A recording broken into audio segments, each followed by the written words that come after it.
Jésus. Amen. Amen.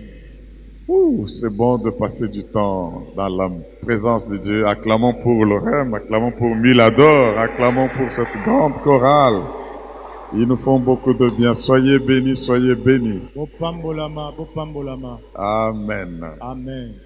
Bien-aimés, nous sommes en train de continuer et nous parlons des choses qui concernent le royaume.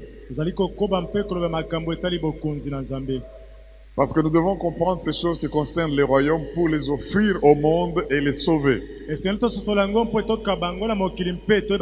Pour les offrir au monde et les libérer. Nul ne peut libérer sans qu'il soit à mesure d'offrir le royaume de Dieu. N'oublions pas que c'est très important, alors il faut que nous-mêmes nous puissions être confiants dans ce que nous sommes appelés à faire et à amener aux autres. La place du Saint-Esprit, son importance, la présence de Jésus et la mission à laquelle il nous appelle. Trois choses importantes. Et quand Jésus ressuscite, les disciples sont tremblants. Jean 20 nous le dit. Eh bien, il apparaît. Sa présence. Il leur donne la paix. Et dès qu'il leur donne la paix, il leur donne la mission. Et il leur donne la puissance du Saint-Esprit. Il souffle sur eux pour qu'ils reçoivent l'Esprit. Et alors il dit, allez, comme le Père m'a envoyé, je vous envoie. Ayant compris cela, mes frères et sœurs, nous aussi, comme Jésus, nous allons prêcher l'évangile de Dieu. Marc 1, 14, 15. Quand Jean-Baptiste fut arrêté, Jésus prit la parole et commença à prêcher l'évangile de Dieu. Le temps est accompli. Le royaume de Dieu est à la portée de la main. Répentez-vous. Croyez dans la bonne nouvelle. Voilà ce que nous devons. Tout ce que nous faisons est résumé dans cette expression du Seigneur Jésus-Christ. Que ce soit Paul qui n'a pas été avec Jésus dans la chair. Quand Jésus l'a reçu sur le chemin de Damas, transpirant de colère pour aller encore persécuter l'Église, comme une grande lumière, le Seigneur Jésus lui est apparu. Paul est tombé et Jésus lui dit, pourquoi me persécutes-tu? Et il dit, mais qui es-tu, Seigneur, que je persécute? Alors, vous comprenez que le Seigneur lui est apparu de cette manière surnaturelle. Mais quand on appelle Ananias pour aller prier pour lui, le Seigneur décrit toute la mission qu'il a donnée à Paul pour la libération des nations. Mais Ananias lui impose les mains, il dit, tu vas recevoir le Saint-Esprit.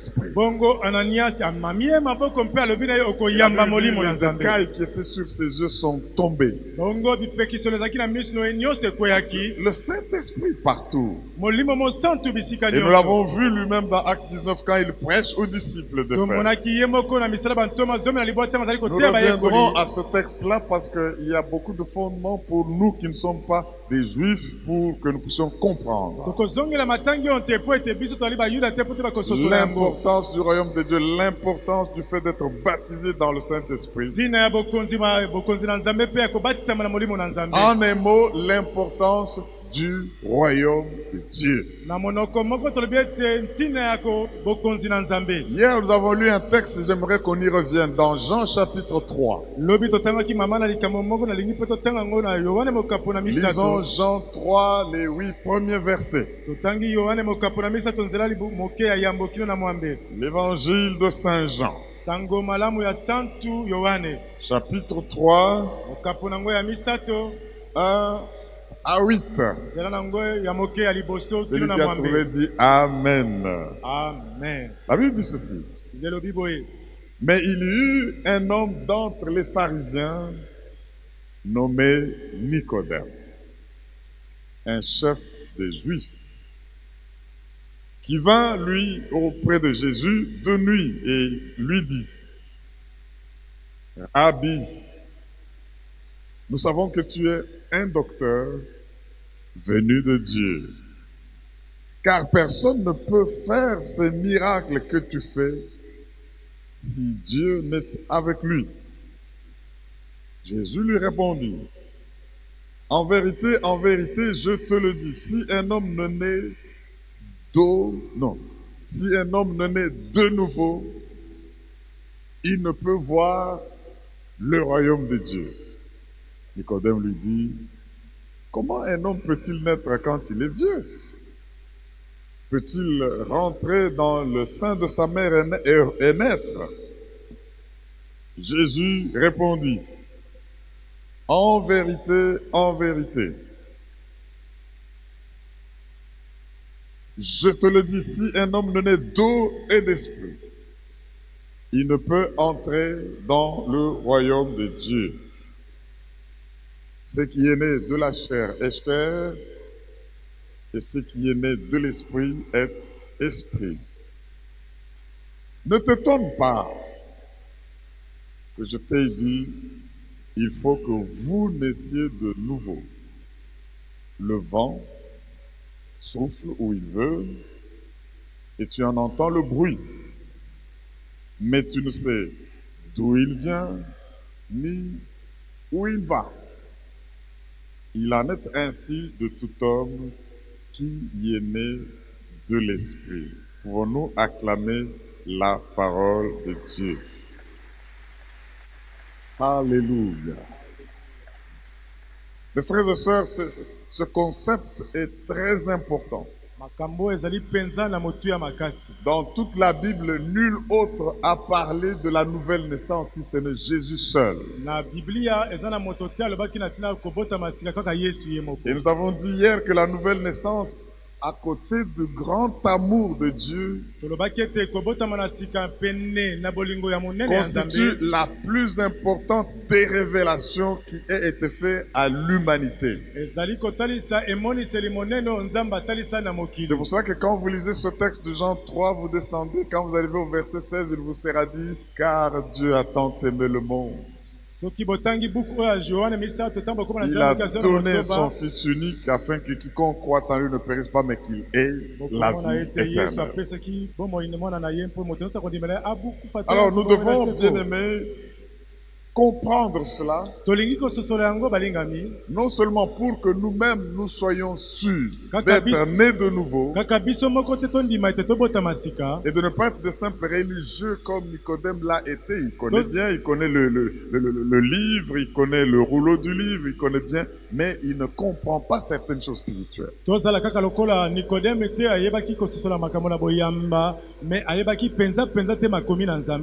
pour cela que hier, quand nous avons parlé de ceci, nous avons vu que c'est lui qui veut voir le royaume de Dieu. Avec tout ce que nous connaissons maintenant du royaume de Dieu. La puissance, le règne et l'autorité de Dieu agissant dans la vie de croyants.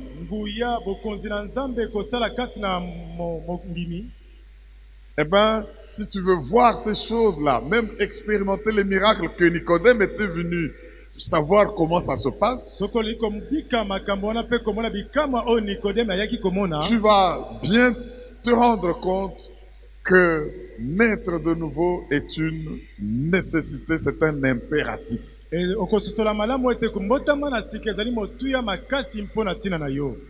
de nouveau, c'est un must.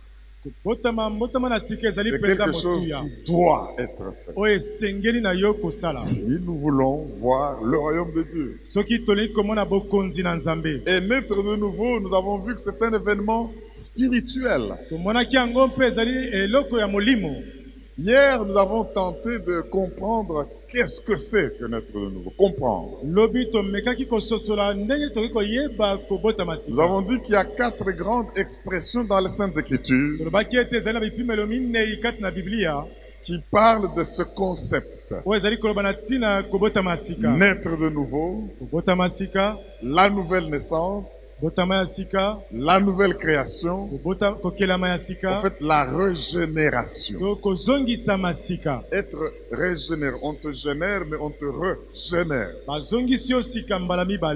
C'est pourquoi mes frères et sœurs, cette nouvelle naissance, ce renouveau, cette régénération se passe au niveau de l'esprit pour une nouvelle vie. L'âme se change, l'esprit se renouvelle. Et cela affecte le comportement, cela affecte la conduite de la personne. Au point que nous avons dit avec 2 Corinthiens 5,17 que si quelqu'un est en Christ, il est une nouvelle créature. Les choses anciennes sont passées. Voici toutes choses sont devenues nouvelles. Donc, il y a quelque chose qui se passe. Et nous avons compris que quand vous naissez de nouveau, il y a comme une provision de la vie divine, de la nature divine qui vous est accordée. Je voudrais qu'aujourd'hui, mes frères et sœurs, ayant compris que naître de nouveau est une nécessité, c'est un impératif. Ayant compris que naître de nouveau est une réalité spirituelle qui donne la nouvelle puissance et un nouvel esprit à la vie d'un individu. Nous avons compris, mes frères et sœurs, que ce n'est pas comprendre ce qui est ancien et on essaie de le rafistoler. Non. C'est vraiment une nouvelle naissance. Nous avons lu, j'aimerais qu'on lise ce texte par lequel nous sommes arrivés hier de Romains 6. Versets 1 à 6. Parce qu'il y a de ces personnes là-bas qui vivent, qui disent être devenus enfants de Dieu, devenus des croyants, mais qui vivent une vie qui n'est pas différente de celle qu'ils menaient avant, la vie de péché. Parce que c'est ainsi que Paul dit, allons-nous dire que parce que là où la grâce a surabondé, le péché va surabonder, devons-nous continuer à vivre dans le péché?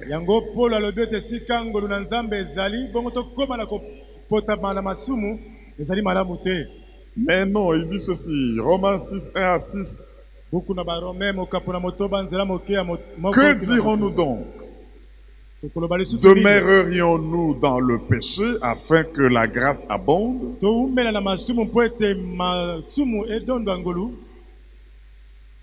Loin de là. Nous qui sommes morts au péché, comment vivions-nous encore dans le péché?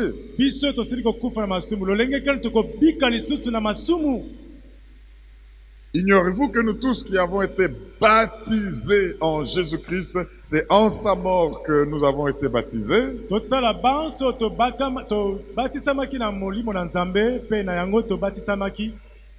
Nous avons été ensevelis avec lui par le baptême en sa mort. Afin que comme Christ est ressuscité des morts par la gloire du Père, de même nous aussi, nous marchions en nouveauté de vie. En effet, si nous sommes devenus une même plante avec lui, par la conformité de sa mort, nous le serons aussi par la conformité de sa résurrection. Écoutez le verset 6. Sachant que notre vieil homme a été crucifié avec lui,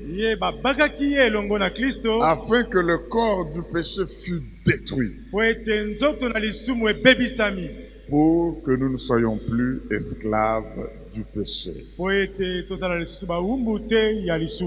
Mes frères et sœurs, nous ne devons plus être esclaves du péché.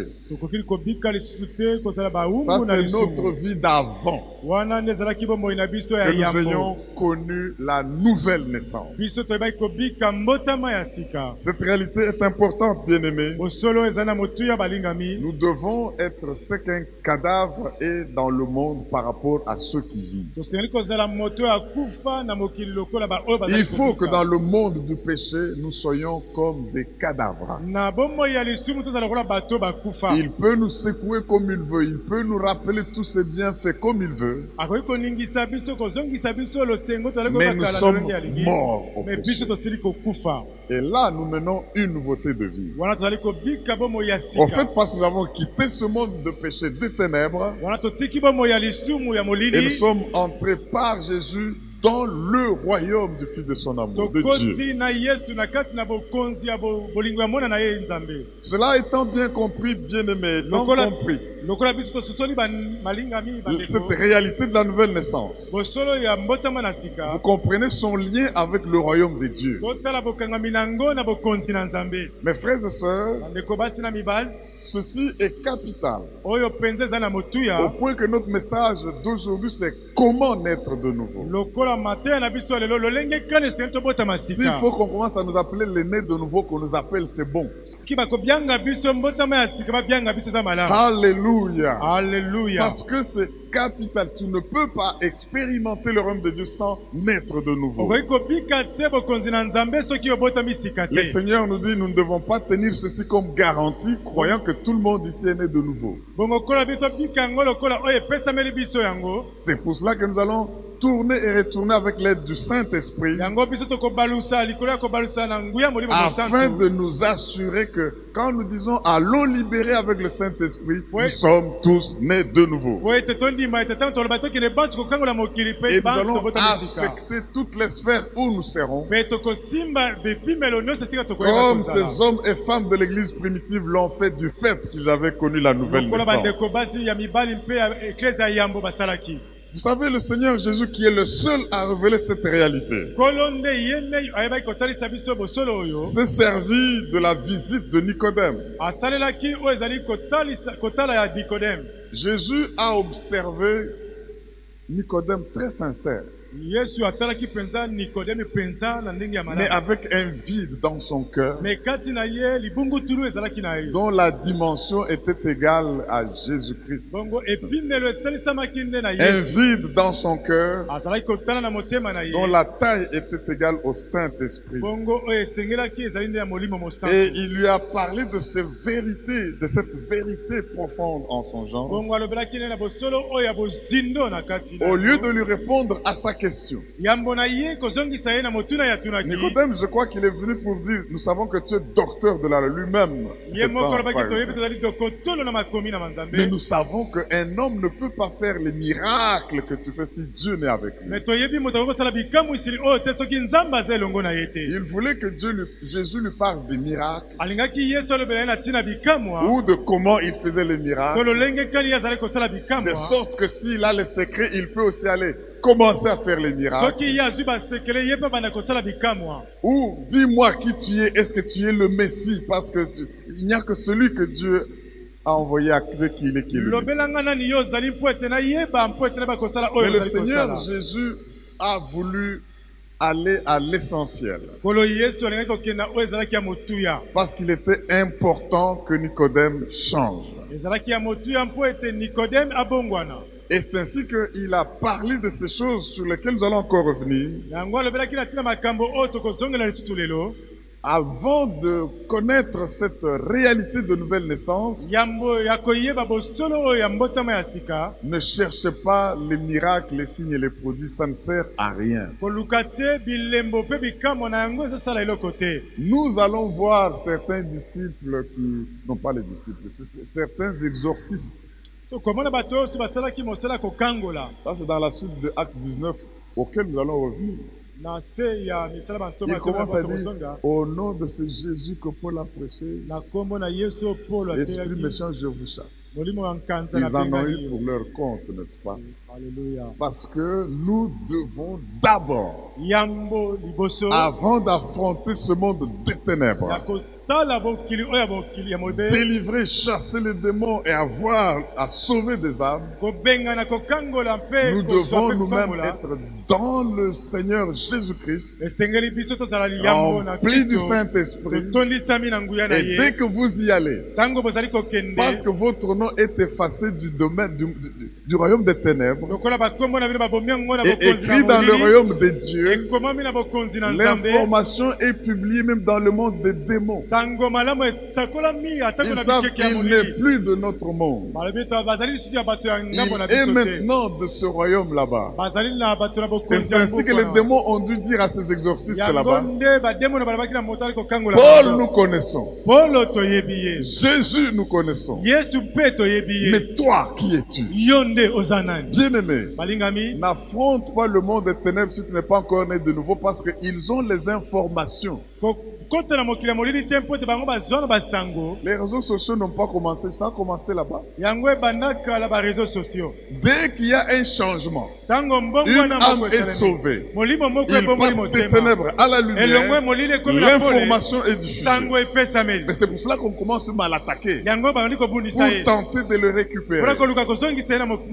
Alléluia. Alors si toi tu es encore de leur monde, un simple religieux qui vit pied dedans et pied dehors, ils le savent aussi, parce que tu es de leur.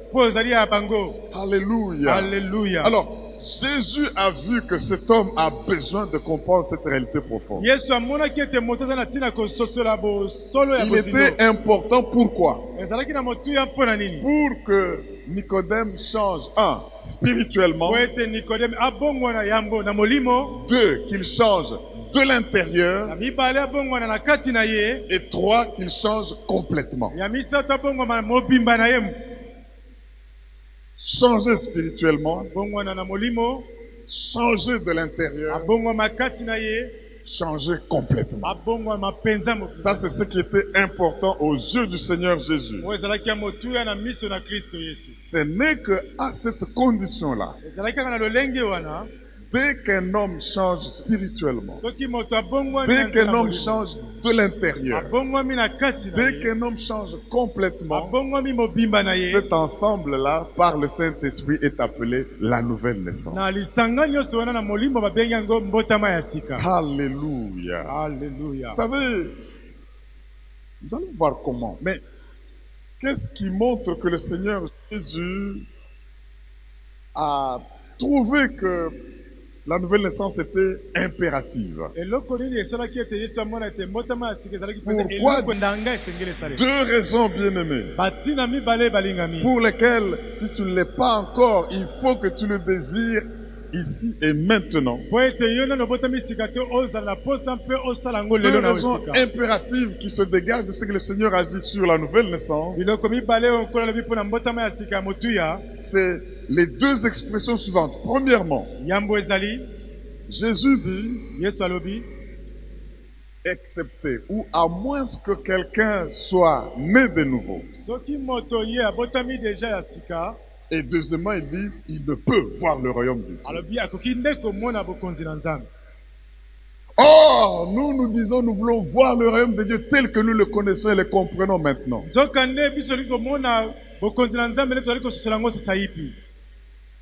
Je suis rentré, continuer à approfondir ce concept, naître de nouveau. Dans les Saintes Écritures, il a 3 sens. Si vous partez du terme grec qui est traduit par naître de nouveau, vous allez comprendre qu'il y a 3 sens. J'aimerais qu'on aille dans ce sens-là pour mieux comprendre. Il s'agit du terme grec anothen. A-N-O-T-H-E-N. Anothen. Anothen, la grec.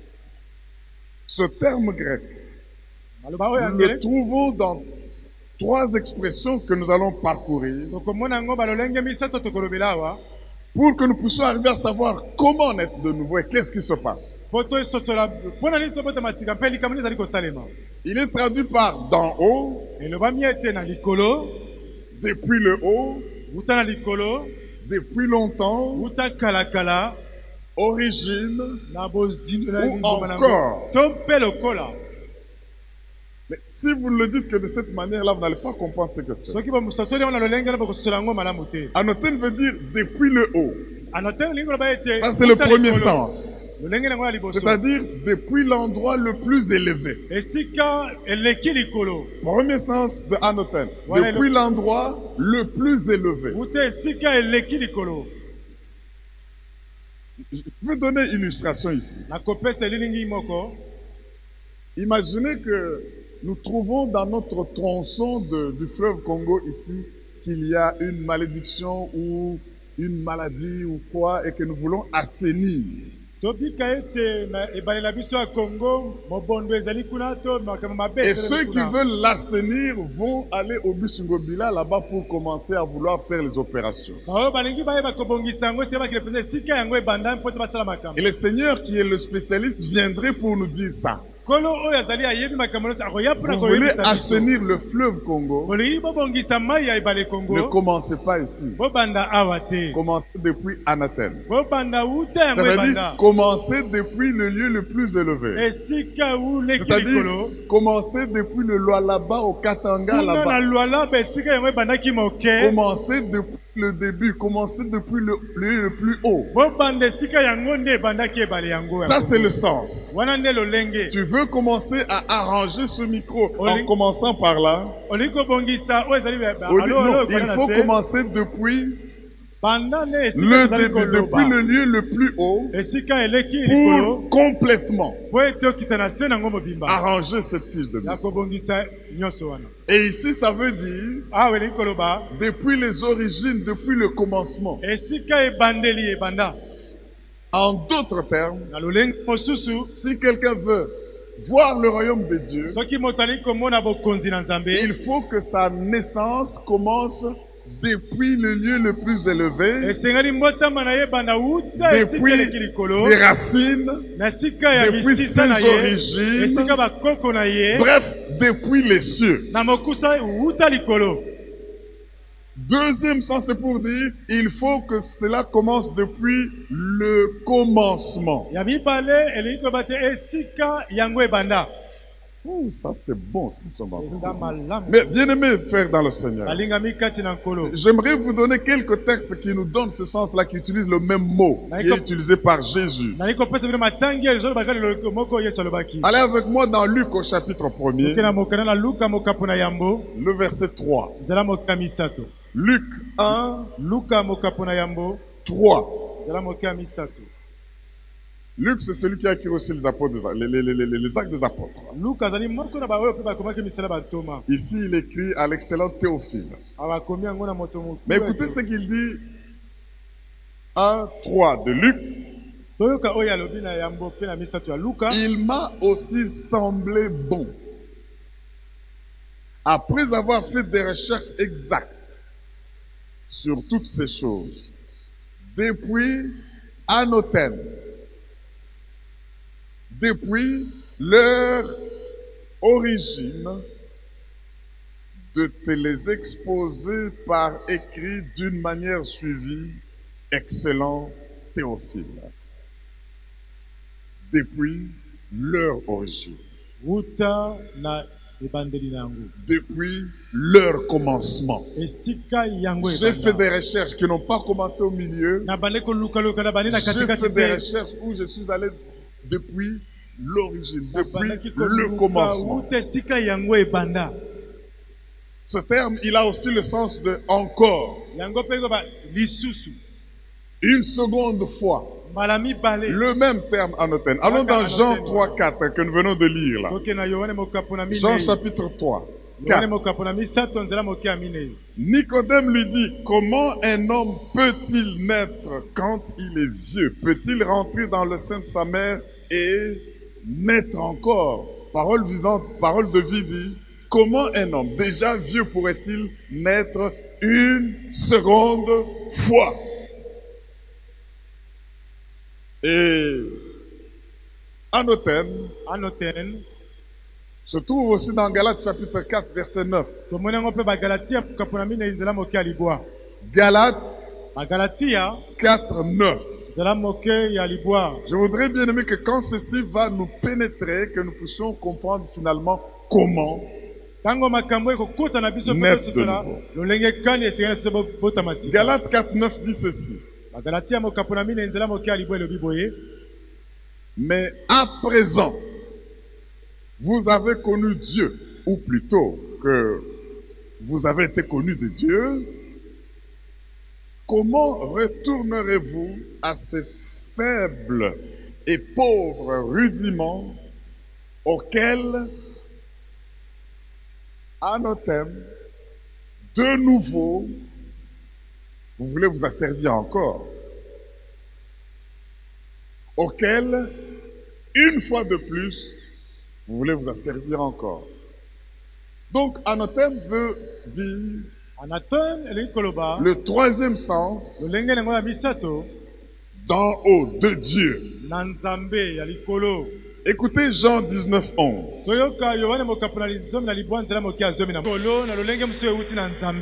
Jean 19, 11, la Bible dit ceci. Jésus répondit, tu n'aurais sur moi aucun pouvoir s'il t'avait été donné d'anathème, d'en haut, depuis le dessus, le point le plus élevé. Donc, depuis la source, depuis les origines, depuis le commencement de la vie. Et le commencement de la vie, c'est Dieu. C'est pourquoi c'est lui qui me livre à toi comme un plus grand pécheur. Le français courant dit quoi? Jésus lui répondit, tu n'as aucun pouvoir sur moi à part celui que Dieu t'a accordé. Amen. Louis II dit, à part celui qui t'a été donné d'en haut, mais parce qu'Anothène dit de Dieu, d'en haut, eh bien, le français courant rend ceci comme étant à part celui que Dieu t'a accordé. Mes frères et sœurs, le point ici c'est quoi? Quand le Seigneur dit un homme doit naître de nouveau, cela veut dire qu'il doit être complètement et totalement changé. Si tu purifies ceci à partir de là jusqu'en bas, c'est partiel. Si tu veux purifier le fleuve Congo dans notre illustration, à partir de Kinshasa jusqu'en bas, c'est partiel. Mais si tu veux que ce fleuve soit totalement purifié, il faut commencer à la source pour que la purification soit complète et totale. Ça c'est le premier point. Deuxième point, être né de nouveau, c'est-à-dire être né encore. Avec le sens d'une seconde fois. Nicodème devait être complètement, totalement changé et naître une seconde fois. Et le même concept, troisièmement, il doit naître d'en haut, à partir de son point le plus élevé, à partir de la source même de la vie, c'est-à-dire à partir de Dieu. Donc, naître d'en haut, naître de nouveau, c'est naître complètement et totalement, naître une seconde fois, et cela à partir de sa source de vie, à partir de Dieu. Et si cela n'arrive pas dans la vie de quelqu'un, il ne peut pas expérimenter le royaume de Dieu. Si cela n'arrive pas dans la vie d'un homme, il ne peut pas expérimenter ou voir le royaume de Dieu. C'est pour cela que vous verrez que lors de toute la Pentecôte, quand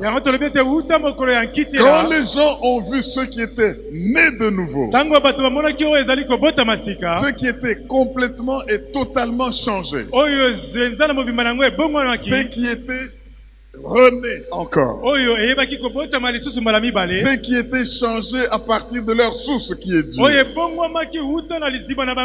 Les hommes ont crié, homme frère, que ferions-nous? Nous voulons aussi être comme vous. Nous voulons aussi voir le royaume de Dieu. Nous voulons être totalement, pleinement transformés, changés. Que ferions-nous? C'est pourquoi aujourd'hui nous allons voir comment naître de nouveau. Écoutez les réponses que Pierre a données. Je vais en lire quelques-unes. Allons dans Actes chapitre 2, verset 38. Et nous allons lire au chapitre 3, verset 19. Acte 2, 38. Pierre leur dit, répentez-vous. Ça, c'est tout ce que Jésus donnait dans le message, dans l'évangile de Dieu. C'est tout ce que Jean-Baptiste a donné avant d'introduire Jésus. Tu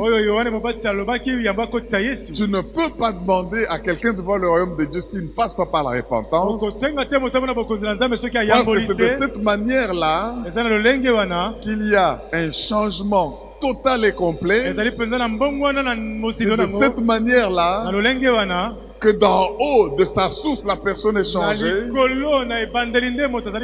Parce que c'est le péché qui nous induit dans le mal. Alors écoutez, Pierre leur dit, répentez-vous et que chacun de vous soit baptisé au nom de Jésus-Christ pour le pardon de vos péchés et vous recevrez le don du Saint-Esprit. Et le Seigneur va souffler sur vous. Et en d'autres termes, vous pouvez voir le royaume de Dieu. Alléluia. Alléluia. Il y a un rafraîchissement qui vient quand on se répand et on reçoit la nouvelle naissance. Dans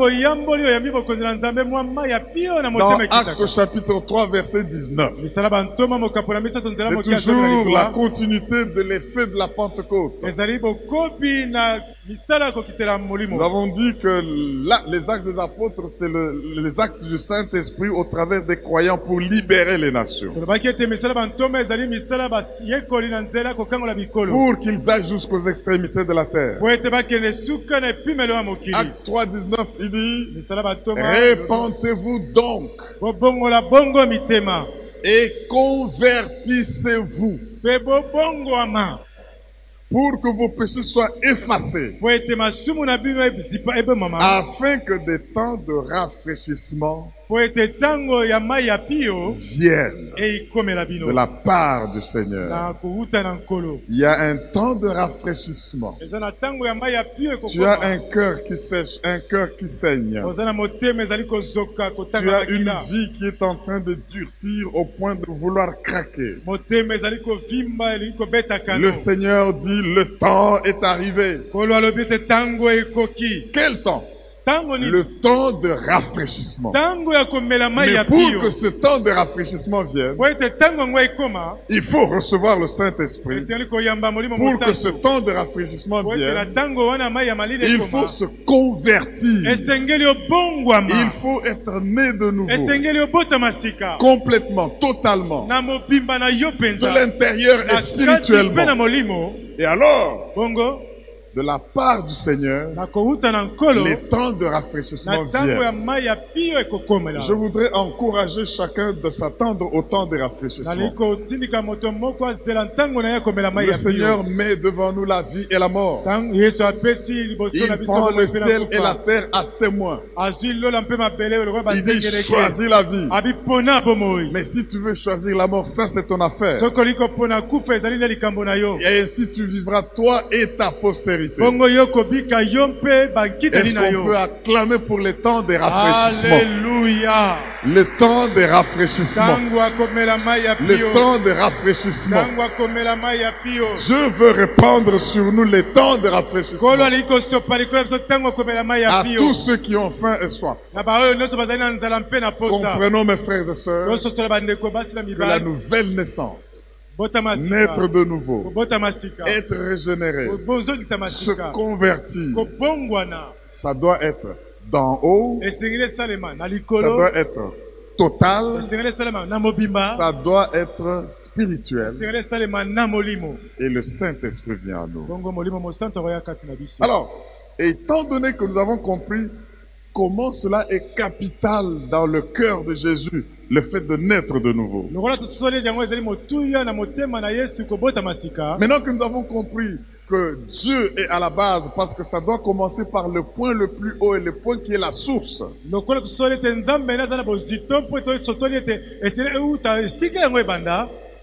Nous allons dire premièrement qu'un homme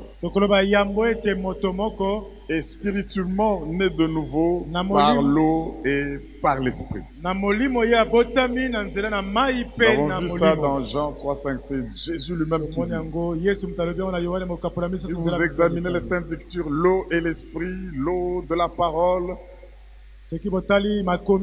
l'esprit lui-même à l'image de l'eau parfois. Ça dépend de quel aspect on peut voir. Et Ephésiens 5, Paul nous dit, nous sommes purifiés par le baptême de l'eau et de la parole. Vous avez besoin d'écouter la parole de la régénération. Donc c'est le Saint-Esprit qui intervient.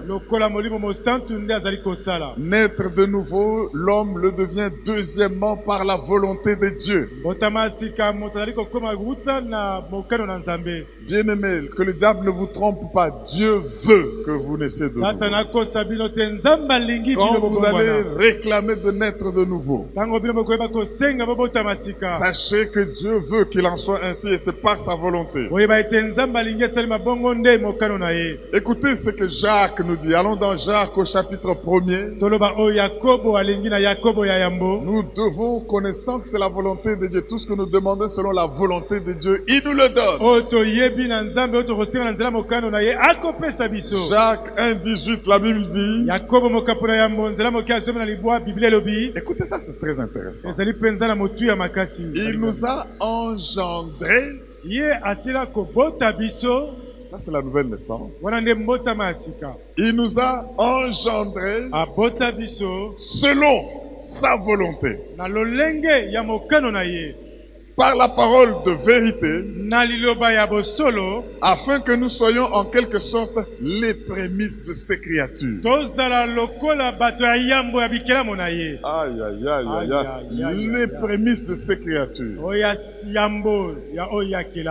Laissez-moi vous le relire dans une autre version pour que nous comprenions les finesses qu'il y a dans cette expression.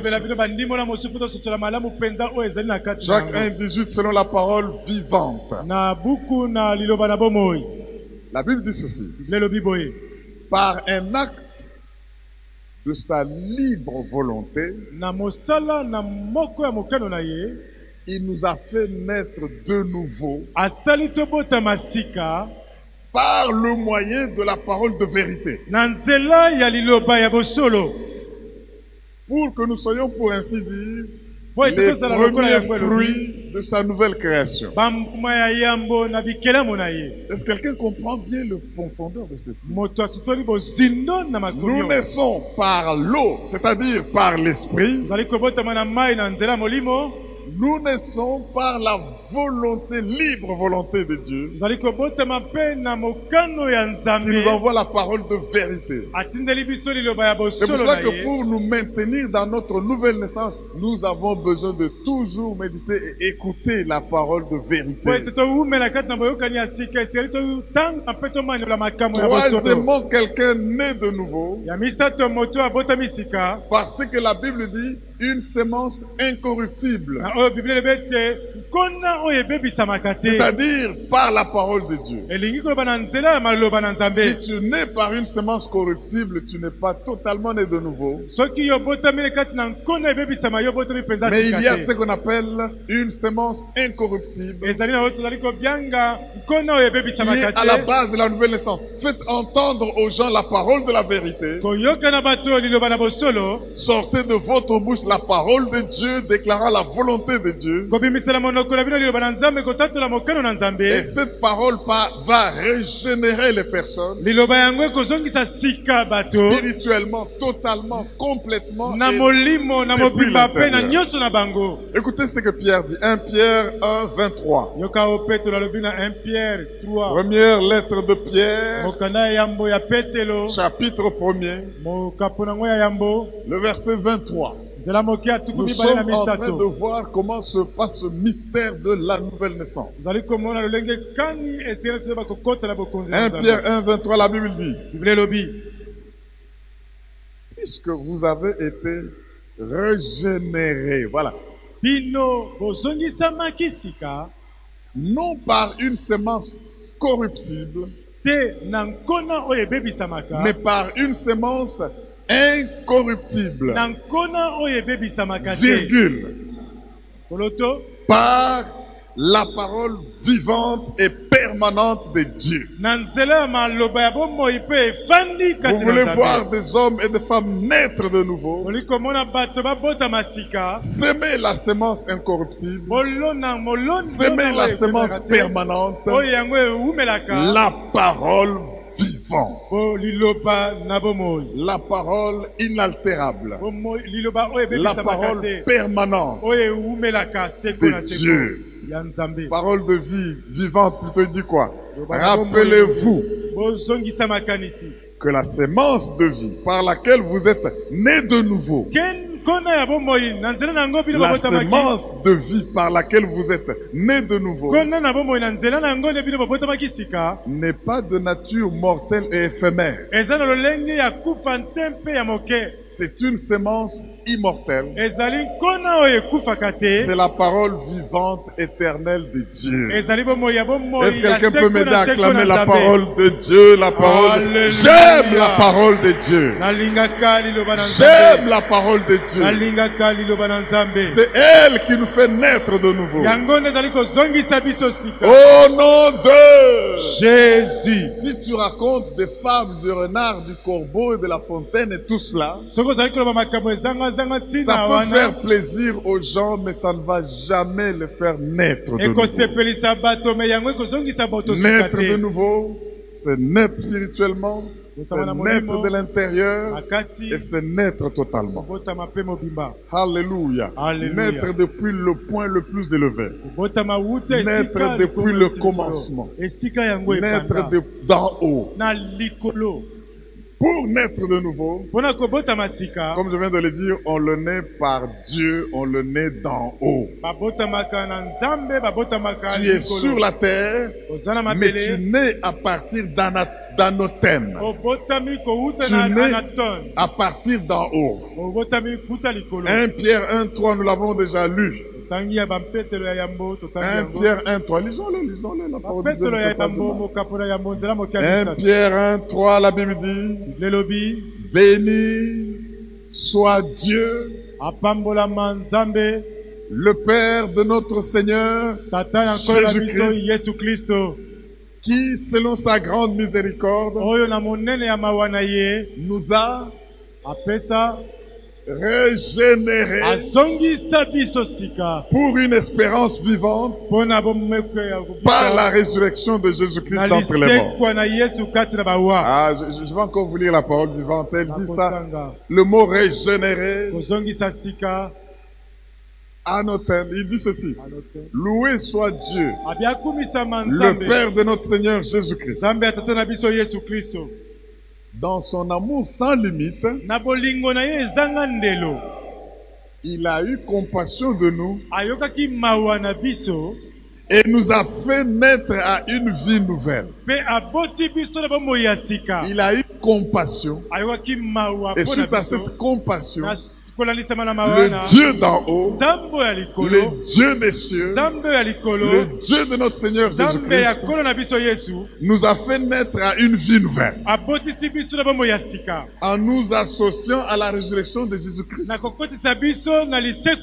d'entre les morts pour nous donner une espérance vivante. Est-ce que quelqu'un m'entend et dit Amen? Amen. C'est ce que Jean dit, 1 Jean 1, 12, 13 à tous ceux qui l'ont reçu. Il a donné le pouvoir de devenir enfants de Dieu, lesquels sont nés non du sang, ni de la volonté de la chair, ni de la volonté de l'homme, mais de Dieu. Naître de nouveau, c'est naître de Dieu. Naître de nouveau, c'est naître par la volonté de Dieu. Naître de nouveau, c'est naître d'en haut. Naître de nouveau, c'est avoir reçu une semence incorruptible et immortelle. C'est naître d'esprit. Alors ça, c'est vraiment un miracle que le Seigneur Jésus nous révèle. Et quelqu'un naît de nouveau. Cinquièmement, si il reçoit la puissance et le droit de naître de nouveau par Jésus-Christ. Vous allez vous rendre compte que les trois personnalités de la Trinité sont impliquées dans la nouvelle naissance. Écoutez ce que la Bible dit. Jésus doit... C'est ce que nous venons de lire dans Jean 1, 12 à 13. Il est venu parmi les siens et les siens ne l'ont pas reçu. Et pourtant, il avait la vie en lui, il était la lumière du monde. Mais à tous ceux qui l'ont reçu, qui? Jésus. Il a donné le pouvoir de devenir enfant de Dieu. Donc quand tu nais de nouveau, cela signifie que tu as reçu le pouvoir et le droit d'être rené, régénéré et devenu enfant de Dieu. Tu n'es plus né par le planning familial des hommes,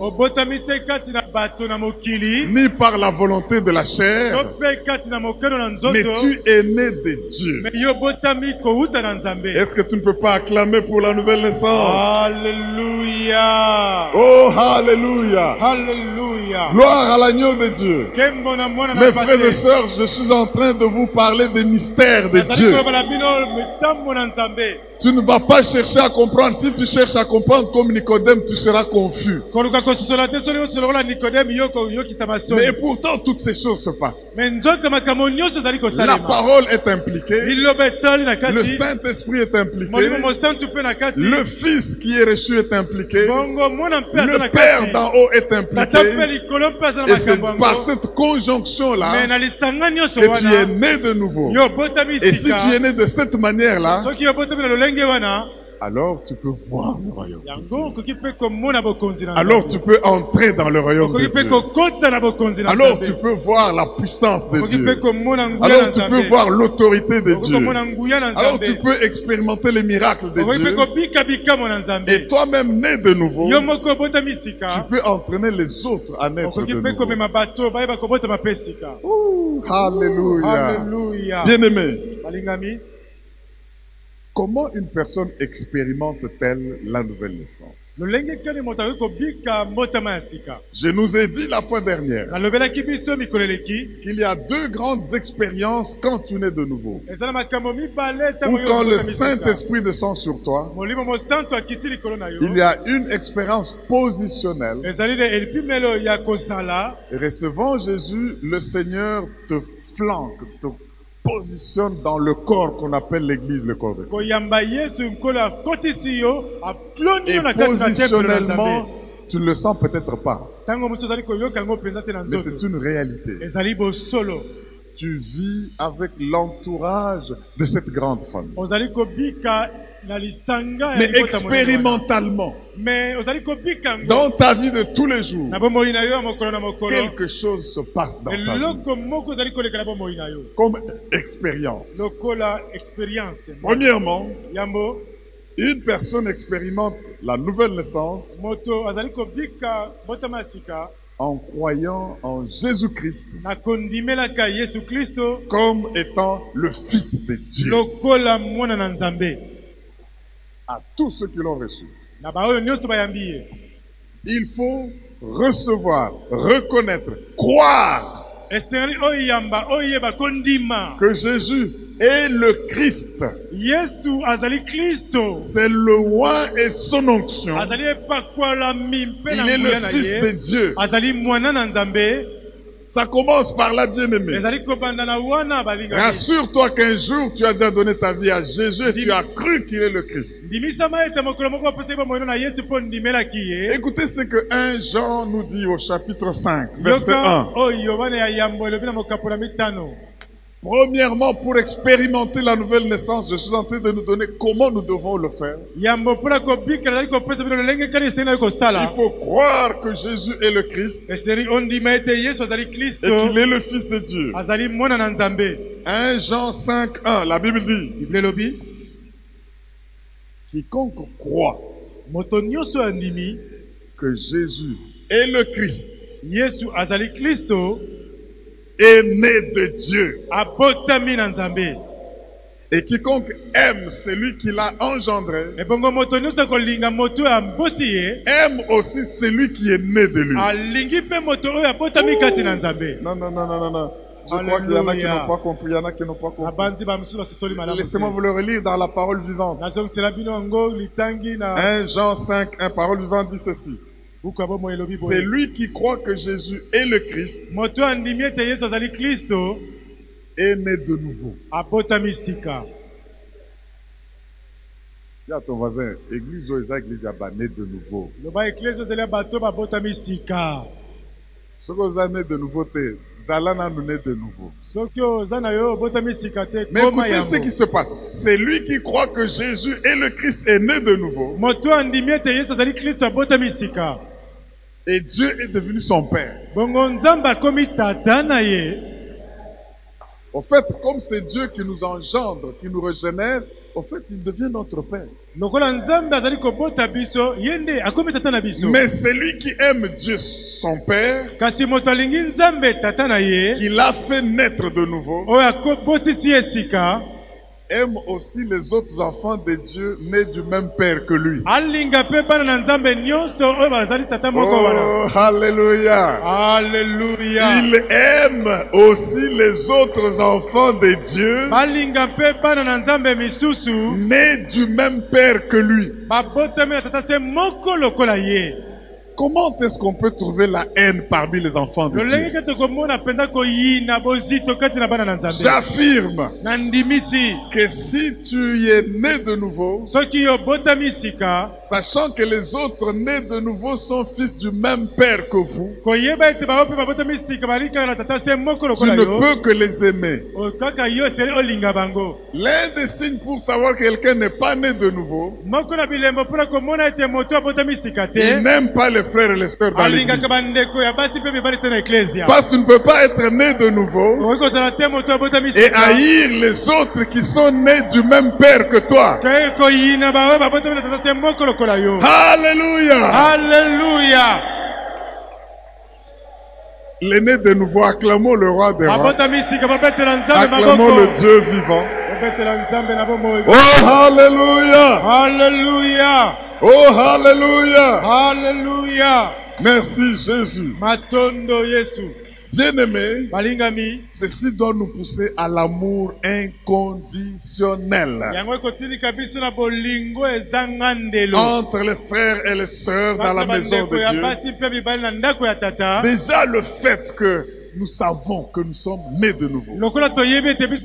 C'est-à-dire, Dieu nous a régénérés. Comment puis-je haïr un autre dont le même Dieu est le Père? Ce n'est pas possible. C'est un signe pour savoir qui est né de nouveau et qui n'est pas né de nouveau. Est-ce que quelqu'un peut dire Alléluia? Alléluia. Quelqu'un expérimente la nouvelle naissance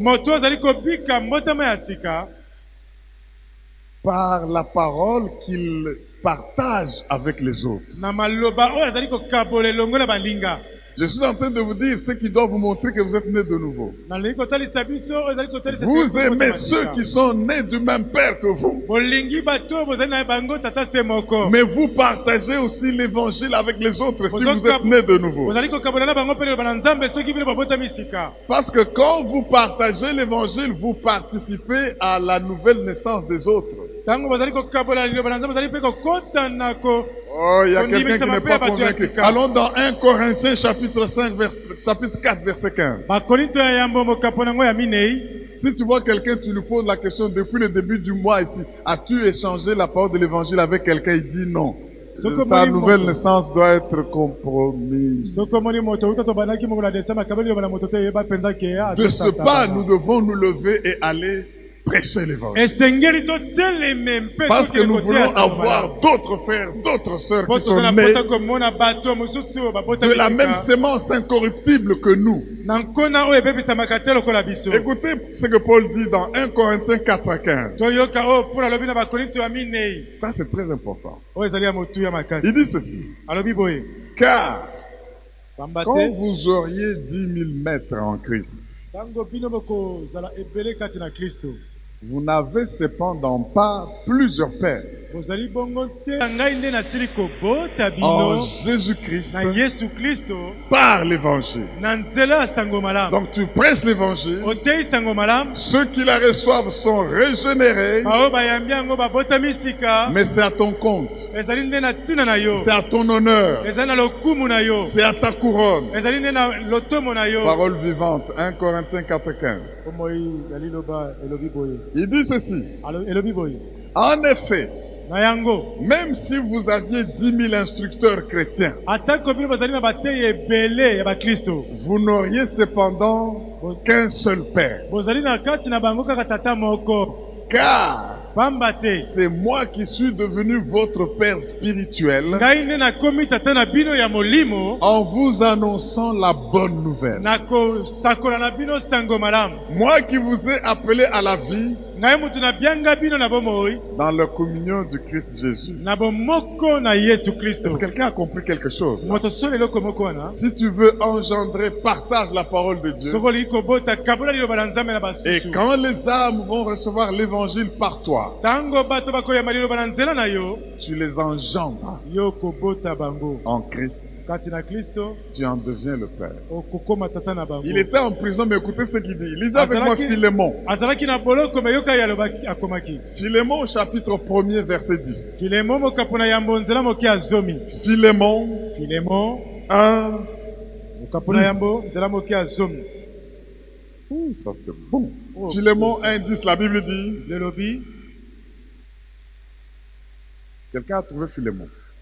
Voilà, la Bible dit. Je te prie pour mon enfant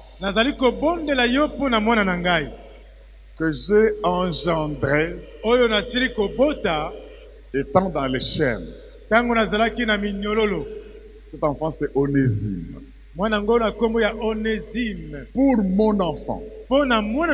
Donc en prison il a témoigné. En prison il a annoncé la bonne nouvelle. En prison il a semé la semence incorruptible et permanente. Onésime a donné sa vie. Paul dit qu'il l'a engendré. La parole vivante dit ceci. Je viens te prier en faveur de mon enfant. Oui, dans cette prison, je suis devenu le père spirituel d'Onésime. Est-ce que quelqu'un peut décider de partager la parole de Dieu par la parole de la vérité? Mes frères et sœurs, nous sommes en train de parler de ces choses et on n'en aura pas encore fini. Non seulement que chacun soit sûr qu'il est né de nouveau, qu'il a connu cette expérience spirituelle, cette expérience totale et complète, cette expérience d'en haut qui vient de Dieu par la réception de Jésus avec l'intervention du Saint-Esprit, et qu'il devient aussi un agent qui, en propageant l'évangile, gagne des âmes en les poussant à la nouvelle naissance. Est-ce qu'on ne peut pas dire merci Seigneur pour la nouvelle naissance? Merci Seigneur parce que je veux connaître cette expérience spirituellement, totalement, complètement, depuis ma tête jusqu'à mes racines, et que cela vienne d'en haut. Si tu as cru à cela, dis je reçois Seigneur. Acclame le roi des rois. Que le né de nouveau acclame le roi des rois. Que le né de nouveau acclame le roi des rois. Oh, alléluia. Alléluia. Bien-aimé, je ne veux pas me lasser de faire cet appel. De la manière où tu as compris ce que c'est que la nouvelle naissance et comment elle se passe. Si tu penses et crois que tu n'es pas encore né réellement de nouveau, selon ce que nous venons de voir, viens, je vais prier rapidement pour toi. Et tu feras partie des nôtres. Et je vais louer le Seigneur, et au ciel il y aura une grande joie. Y a-t-il quelqu'un qui, à l'écoute de ce que nous venons d'entendre, sans l'esprit le convaincre au fond de lui que tu dois naître de nouveau? Nicodème connaissait Dieu. Nicodème savait que personne ne peut faire les miracles sans que Dieu soit avec lui. Nicodème était prince de la loi, mais il n'était pas né de nouveau. Jésus le lui a expliqué. Nous venons de l'expliquer aussi. Veux-tu donner ta vie à Jésus en disant je veux réellement naître de nouveau? J'ai toujours fréquenté l'église, j'ai toujours chanté, dansé, mais je sens que je ne suis pas né de nouveau. Avance, avance, acclame le roi des rois, que Dieu te bénisse. N'hésitez pas. Même si vous êtes là en haut, je peux vous attendre. Voulez-vous venir pour jouir de cette expérience?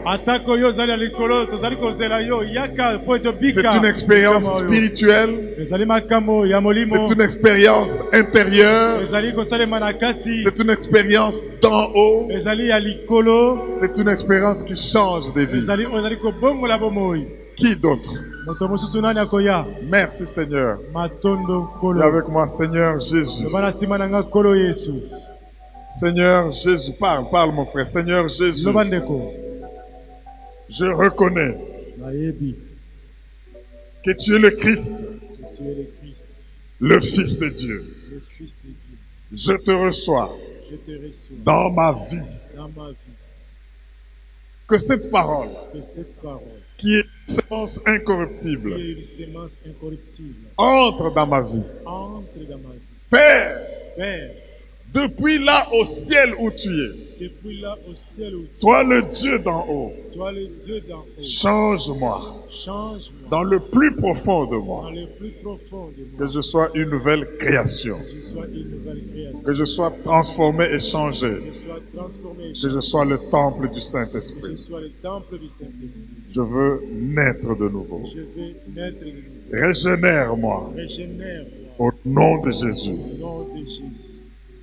Amen. Amen. Amen. Amen. Amen. Tu es né de nouveau. Tu n'es plus la même personne. Et la parole de Dieu va continuer à t'accompagner. Au nom de Jésus-Christ. Est-ce qu'on peut dire Amen? Il va s'occuper de vous. Prenez contact. Oh, merci Jésus. Merci Jésus. Alléluia. Les frères et sœurs, au ciel, il y a d'abondantes joies. Et le Seigneur est fidèle.